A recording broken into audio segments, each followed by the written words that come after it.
দাবানল হচ্ছে বনাঞ্চলে সংঘটিত একটি অনিয়ন্ত্রিত আগুন। প্রচণ্ড দাবদাহের কারণে অধিক ঘনত্বের বনে এ ধরনের ঘটনা ঘটতে দেখা যায়। দাবানলকে বন্যা বা ঘূর্ণিঝড়ের চেয়েও ভয়াবহ দুর্যোগ হিসেবে বিবেচনা করা হয়, কেননা বন্যা বা ঘূর্ণিঝড়ের পূর্বাভাস দেওয়া যায় এবং সচেতন থাকলে দুর্যোগের ক্ষয়ক্ষতি কমিয়ে আনা যায়। কিন্তু দাবানলের ক্ষেত্রে তার সম্ভব হয় না।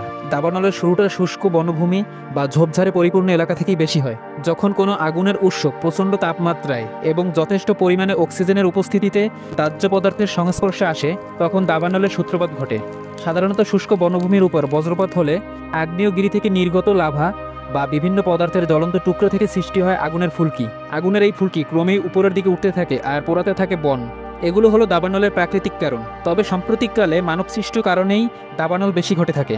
ধারণা করা হয় বর্তমানে শতকরা ৮৪% ক্ষেত্রেই বিভিন্ন মানবসৃষ্ট কারণে দাবানল সংঘটিত হয়েছে। আমেরিকা, ক্যালিফোর্নিয়া, অস্ট্রেলিয়া, আফ্রিকা সহ বিশ্বের অনেক দেশেই দাবানলের ঘটনা ঘটে। এর ফলে বৃক্ষ সম্পদ নষ্ট হয় জীববৈচিত্র্য। দাবানলের আগুন নিয়ন্ত্রণ করা কঠিন।